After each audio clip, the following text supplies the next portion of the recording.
क्योंकि आज तक के केस में 70% से ज़्यादा लेडीज़ पर जितने भी फिजिकल वायलेंस हुए हैं वह सब उनके ही घर में हुए हैं, और 90% से ज़्यादा रेप केस आज तक जितने भी हुए हैं वह सब उस लेडीज़ के जानने वाले या फिर किसी रिश्तेदार या फिर घर में ही रहने वाले किसी शख्स के द्वारा किए गए हैं। एक लड़की के पैसे बाहर चोरी हो जाएं, उससे ज़्यादा चांसेस होते हैं कि उसके घर में ज़बरदस्ती उसके पैसे ले लिए जाएं। हर साल लगभग 2 लाख से ज़्यादा लड़कियों को पैदा होने से पहले ही मार दिया जाता है, और 5 लाख से ज़्यादा लड़कियों को हर साल इसलिए मारा जाता है क्योंकि वह लड़कियां हैं। जो इंसान बीड़ी भी उधार मांग कर पीता है उसे भी अपने साम्राज्य को आगे बढ़ाने के लिए वंशज की जरूरत होती है। दबाया उसे ही जाता है जो कमजोर होता है, मतलब आपसे पंगा वही आदमी लेगा जिसे पता हो कि वह आपसे पंगा लेकर जीत सकता है। लड़कियां कमजोर नहीं होती हैं बल्कि उन्हें कमजोर बनाया जाता है, और पूरी प्लानिंग के साथ कमजोर बनाया जाता है। एक लड़का अगर बीच रोड पर टॉयलेट भी करने लग जाए तो नॉर्मल बात होती है, लेकिन अगर एक लड़की नॉर्मल स्कर्ट पहनकर भी अपनी गली से निकल जाए तो आसपास के लोग उसके पूरे खानदान तक को गालियां देना शुरू कर देंगे। मायके में बोला जाता है कि तुमको पराये घर जाना है, और ससुराल में बोला जाता है कि तुम पराये घर से आई हो। तो लड़कियों का असली घर कौन सा है यह तो आज तक रहस्य बना हुआ है। जब हम लोग गुलाम थे तो अंग्रेजों ने हमें जहर खिलाकर नहीं मारा, उन्होंने भी हमारे साथ ऐसे ही भेदभाव किया था। अगर किसी लड़की को तुम्हें देखकर अपना रास्ता बदलना पड़े तो समझ लेना कि तुम में और गली के कुत्तों में कोई अंतर नहीं है।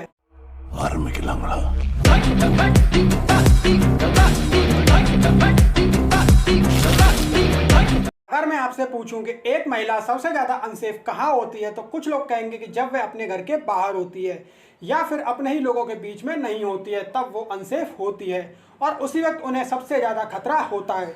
लेकिन ऐसा बिल्कुल भी नहीं है, क्योंकि आज तक के केस में 70% से ज़्यादा लेडीज़ पर जितने भी फिजिकल वायलेंस हुए हैं वह सब उनके ही घर में हुए हैं, और 90% से ज़्यादा रेप केस आज तक जितने भी हुए हैं वह सब उस लेडीज़ के जानने वाले या फिर किसी रिश्तेदार या फिर घर में ही रहने वाले किसी शख्स के द्वारा किए गए हैं। एक लड़की के पैसे बाहर चोरी हो जाएं, उससे ज़्यादा चांसेस होते हैं कि उसके घर में ज़बरदस्ती उसके पैसे ले लिए जाएं।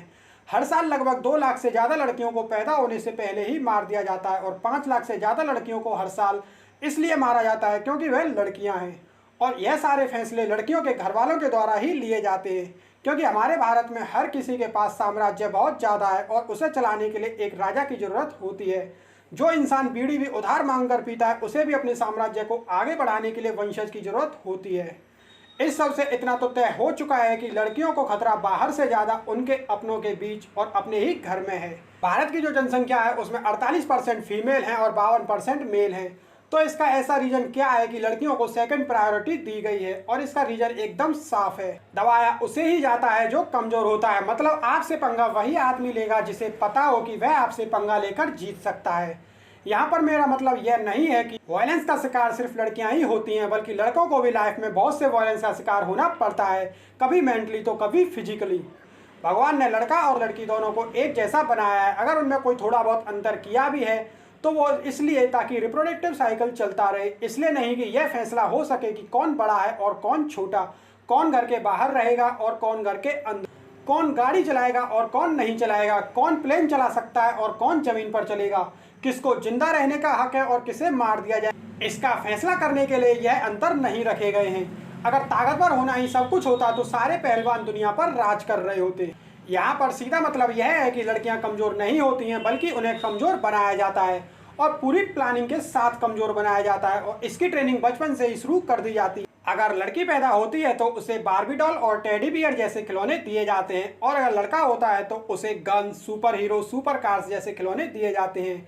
और यह सब बच्चों की चॉइस नहीं होती है बल्कि उनकी चॉइस बनाई जाती है।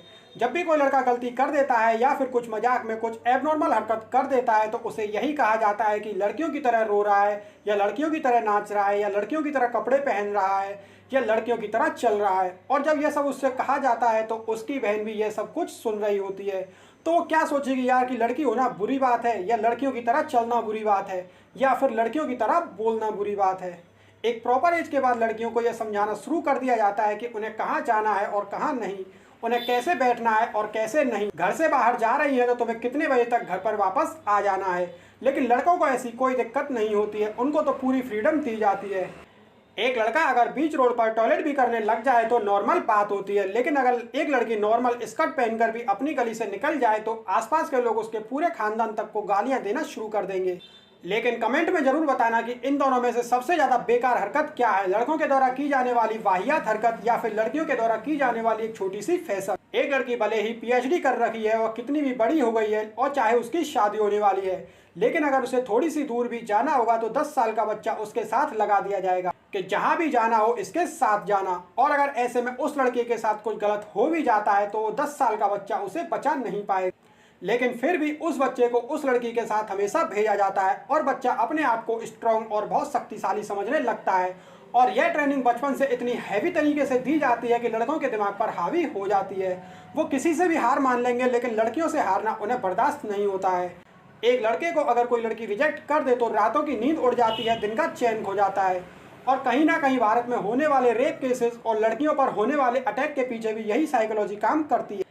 पैसे की जरूरत हर इंसान को होती है, लेकिन कोई भी इसके लिए बैंक में चोरी नहीं करता है, क्योंकि उन्हें पता है कि वहाँ पर सिस्टम बहुत मजबूत है और अगर चोरी करेंगे तो पकड़े जाएंगे। भले ही उन्हें फांसी नहीं होगी, लेकिन जेल की सजा तो हो ही जाएगी।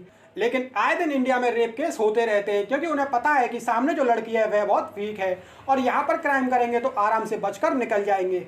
भारत में जितने भी डोमेस्टिक वायलेंस होते हैं उनके पीछे यही साइकोलॉजी काम करती है। शादी के पहले ही किसी न किसी रीति रिवाज के द्वारा लड़की को दिमाग में यह बात बैठा दी जाती है कि वह लड़कों से कमजोर होती है। और यह मैं सिर्फ अपने ही हिंदू धर्म की बात नहीं कर रहा हूँ, बल्कि सभी धर्मों की बात कर रहा हूँ।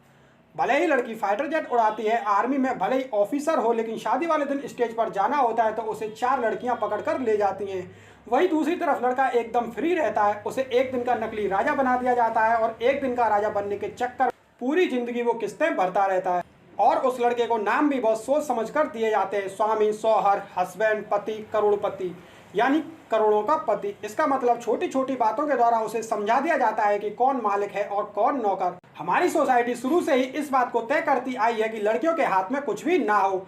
एक सिंपल सा छोटा सा लॉजिक है, अगर एक इंसान के 2 बच्चे हैं तो उसकी प्रॉपर्टी 50-50% दोनों में बंटनी चाहिए, और यही कहता है भारत का संविधान भी। लेकिन हमारी सोसाइटी ऐसा नहीं कहती है। अगर एक इंसान के 2 बच्चे हैं और अगर एक लड़की है तो उसको 5% दहेज देकर दूसरे घर भेज दिया जाता है और 95% पर राज करता है राजा बेटा। और यह जो 5% उस लड़की को दिया जाता है उसे वह अपनी मर्जी से कभी यूज नहीं कर सकती। ना तो वह उससे कुछ खरीद सकती है, ना ही कहीं घूम सकती है और ना ही अपने लिए यूज कर सकती है।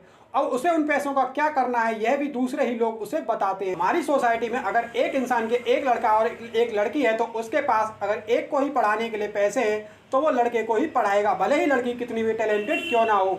और अगर गलती से लड़कियों को पढ़ा भी देता है तो वो सोचता है कि अब हमने तो भाई लड़कियों को पढ़ा दिया और अब ये कहीं मात नहीं खाएंगी। अब क्यों नहीं खाएंगी, जब तुम उनके हाथ में कुछ दोगे ही नहीं तो मात तो वो खाएंगे ही ना। मायके में बोला जाता है कि तुमको पराए घर जाना है और ससुराल में बोला जाता है कि तुम पराए घर से आई हो। तो लड़कियों का असली घर कौन सा है यह तो आज तक रहस्य बना हुआ है।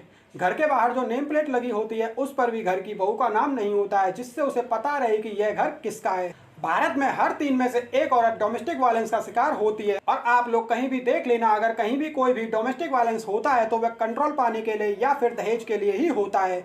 और यह वायलेंस हर घर के हिसाब से अलग अलग होता है। कहीं पर फिजिकल वायलेंस किया जाता है तो कहीं पर फाइनेंशियली, तो कहीं पर मेंटल भी हरेस किया जाता है। और यह एक साइकिल की तरह काम करता है। पहले कुछ दिन नॉर्मल लाइफ चलती है, फिर डोमेस्टिक वायलेंस होता है और फिर मैनिपुलेशन, और फिर कुछ दिन डोमेस्टिक वायलेंस होता है, फिर नॉर्मल लाइफ चलती है और फिर मैनिपुलेशन। कभी कभी इस सब को यह भी कहा जाता है कि यह सब तुम्हारी भलाई के लिए ही किया जा रहा है। कुछ लोग इसको मेल एग्रेशन का कारण बताते हैं, और मेल एग्रेशन जैसी कोई भी चीज नहीं होती है। स्वामी विवेकानंद, महात्मा गांधी और डॉक्टर भीमराव अंबेडकर, यह लोग भारत के इतिहास के बहुत बड़े मर्द हैं, लेकिन उन्होंने कभी भी फीमेल पर एग्रेशन नहीं दिखाया। और अगर मेल एग्रेशन नाम की कोई चीज होती है तो वो सभी जगह होनी चाहिए। एक आदमी अपनी फीमेल बॉस से बहुत गाली खा सकता है लेकिन उसे कुछ नहीं कहता। वो अपनी कलीग के मजाक सहन करता है, उसके ताने सहन करता है, लेकिन उसे भी कुछ नहीं कहता। रास्ते में उन्हें बहुत सारी फीमेल मिलती हैं, वह उससे भी कुछ नहीं कहता। उसके घर में चाची, ताई, माँ, बहुत सी लेडीज होती हैं, उनसे भी वह कुछ नहीं कहता, लेकिन उसे पता होता है कि उसकी हैसियत कहाँ तक है, वहीं जाकर वह हाथ उठाएगा। और यहाँ पर एक बात यह कॉमन होती है कि जो आदमी अपनी लाइफ में अनसक्सेसफुल होता है वही लेडीज पर हाथ उठाता है।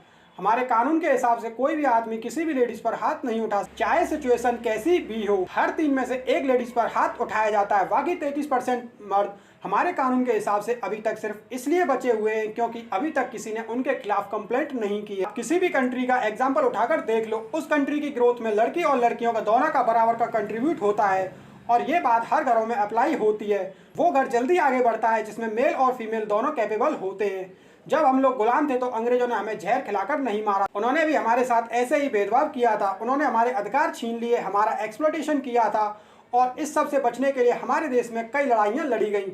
और इस सब के बाद जब हमें आज़ादी मिली तो हमने अपने देश में लड़कियों के साथ वह सब करना शुरू कर दिया जो हमारे साथ हुआ था। हमारे कॉन्स्टिट्यूशन के हिसाब से लड़के और लड़कियां दोनों बराबर हैं, लेकिन हमारी सोसाइटी के हिसाब से ऐसा नहीं है। अब या तो सोसाइटी कॉन्स्टिट्यूशन में चेंज करा दे या फिर इस बात को मान ले कि वो गलत है। हम लोग भले ही चांद पर पहुंच गए हैं, लेकिन अभी भी हम 6 बजे के बाद अपनी लड़कियों को घर से बाहर भेजने में डरते हैं। अगर किसी लड़की को तुम्हें देखकर अपना रास्ता बदलना पड़े तो समझ लेना कि तुम में और गली के कुत्तों में कोई अंतर नहीं है। भरी बस में अगर एक कंधा टच होने से तुम्हें मजा आ रहा है तो तुम्हारे जैसा लीचड़ इंसान कोई नहीं है। स्वतंत्रता का अधिकार, समानता का अधिकार जो हमें हमारे कानून ने दिए हैं, उन सब की धज्जियां उड़ा रखी हैं। दुनिया में करे जाने वाले कामों में एक फीमेल मेल के कंपैरेटिवली ज़्यादा कैपेबल होती है। उसके बाद भी 99% इंडिया में जजेस मेल हैं और पार्लियामेंट में भी 80% सीटों पर मेल बैठे हैं और पूरी दुनिया में 80% प्रॉपर्टीज़ के मालिक लड़के ही हैं। इन सब बातों को सुनने के बाद आपको लग रहा होगा कि इस सब के पीछे जिम्मेदार लड़के हैं, तो ऐसा नहीं है। जो बातें अभी मैंने आपको बताई हैं उन सब के पीछे कोई जिम्मेदार है तो वह है हमारी सोसाइटी और उनकी सोच, जिसको मानने वाली लड़कियां भी हैं और लड़के भी, और ना मानने वाले लड़के भी हैं और लड़कियां भी। और ऐसा नहीं है कि अत्याचार लड़कियों के साथ ही होता है, ज़िंदगी में लड़कों के साथ भी बहुत अत्याचार होता है। उम्मीद है वीडियो आपको पसंद आई होगी। पसंद आए तो इसे लाइक कीजिए, शेयर कीजिए और ऐसी अमेजिंग वीडियोज़ देखने के लिए चैनल को